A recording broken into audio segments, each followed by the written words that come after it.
makes a device pro? Is it the display, the camera, the charge speed? Well, OnePlus just came out with the OnePlus 9 Pro and the OnePlus 9, and they kind of blur the line. So in this video, I'm gonna be giving my opinion on which is the better fit for you.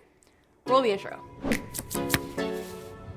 Performance-wise, they both have the Snapdragon 888 chip and Oxygen OS, the same 4,500 mAh battery, the same RAM options, and the same 65-watt wired charging. And both are co-developed with Hasselblad.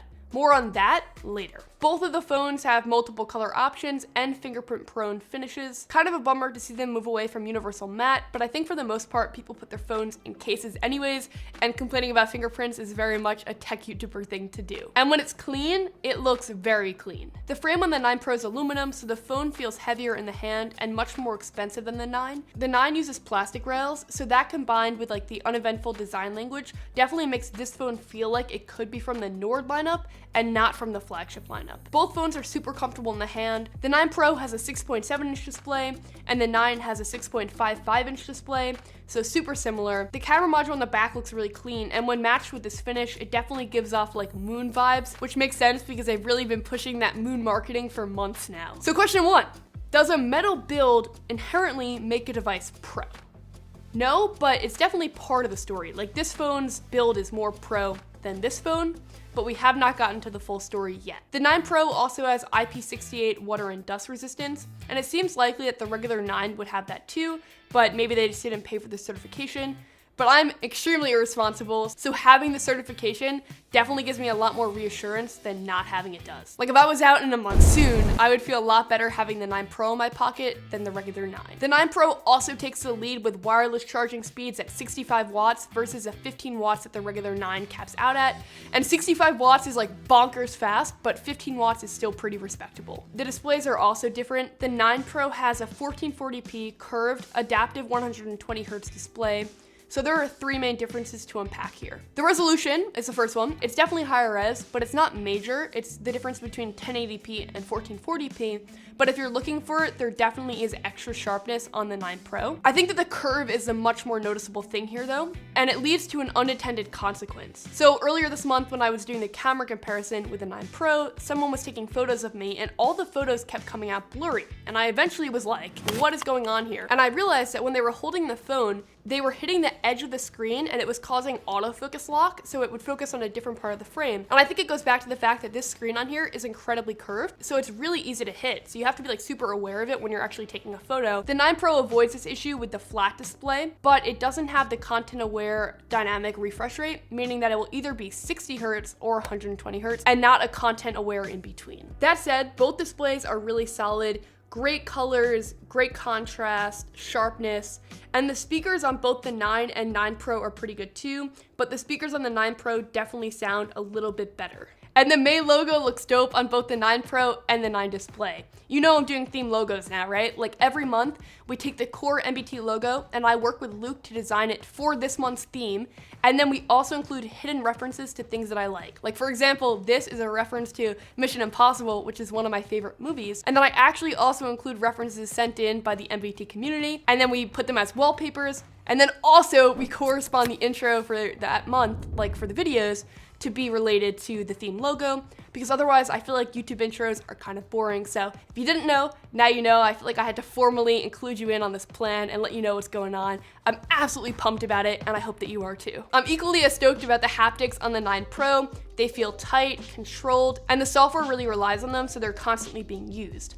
On the regular 9, the software also relies on the haptics, but they feel a lot looser and a lot less centralized to the location that you're supposed to be feeling it. So 9 Pro definitely gets an advantage in haptics. Haptics on their own definitely don't make a device like inherently pro, but they do add to the pro feeling, as does 5G millimeter wave support, which the 9 Pro has and the regular 9 does not have. All right, let's talk about the camera, because with the amount of marketing hype that OnePlus is putting behind this camera, you'd think that it's like the best thing since sliced bread. That expression is kind of confusing to me because there are so many better things than sliced bread, and this camera and partnership is following suit. It's also very confusing to me. The main areas that OnePlus has struggled in the past with camera quality is color consistency, exposure consistency, general dynamic range, and general sensor quality. And I feel like that last one is mostly fixed. Like, these sensors are pretty good, and most of the time the image is also pretty good. But that's not the part that Hasselblad was supposedly instrumental in. Like, supposedly they focused a lot on the software part, like color consistency and things like that.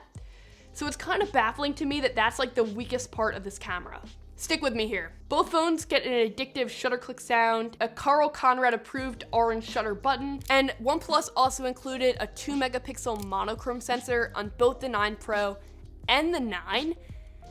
And to be totally honest here, I think that that was included just to say, oh, we have 4 lenses on the 9 Pro and 3 lenses on the 9, because black and white photos are not that significant in my opinion, and also a 2 megapixel monochrome sensor, in my opinion, does not add that much detail to a black and white photo. So let me know if you think I'm wrong about that.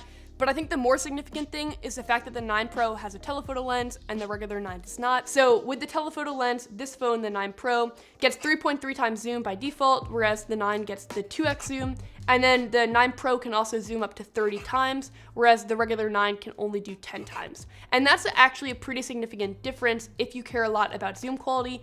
And I find that when this phone is zoomed in, the color consistency is also better than it is on the regular 9. The 9 Pro also universally has better detail at night and less noise due to the OIS. Like, the regular 9 has much blurrier photos during night mode, but both of the phones have nightscape video, which is huge. Like, compared to their competition, their night video is just miles and bounds better. You can actually see stuff, and that's really impressive to me. The 9 Pro also has 4K, 120 frames per second video, which is a nice inclusion and definitely adds to that Pro name. There is a shutter lag problem on both of these phones though, so it was much worse when the initial reviews came out and then a software update came out, but it's still not great. And it basically means that when I take a photo on this phone, if the subject moves at all, there's a really good chance that it's gonna be blurry in the final shot, or if I move at all, there's also a pretty good chance that it's gonna be blurry in the final shot. And it's not terrible, it's not like, oh, I gotta throw out this photo, but I have it almost every single time I'm using this phone, and I just don't have that on other flagship phones. Once you calibrate to like having to hold your hand a little more still though, the photos are pretty good. You get good sharpness, saturation, contrast, dynamic range, etc. Not best in class, but good. And it kind of feels like they could have done that without Hasselblad, right? Like, I have to imagine that Hasselblad was involved, and Hasselblad is the reason why the color tone is a little better this year than in the past. But it's not like miles and bounds better. Like, Hasselblad was a company that made the first camera on the moon. So I guess my expectations were to the moon, like through the roof. And we all know that expectations often lead to disappointment. But when you have a company hyping up the partnership as much as OnePlus did, I think it's kind of reasonable that I had those expectations, and it seems like OnePlus and Hasselblad are committed to having this partnership be a long-term thing and to have Hasselblad be more involved in the process next year. So maybe my expectations will be met with the 10 Pro, but for now, this camera is good. It's just not as good as the latest Pixel camera or the latest iPhone camera. And then we have the battery life, which we mentioned. It's a 4,500 milliamp hour battery, but the 9 gets slightly better battery life for me because it has that lower res display and slightly smaller display, but both are pretty good. Definitely all day battery life for me on both of these phones. And it's basically like a $200 price difference between the 9 and the 9 Pro.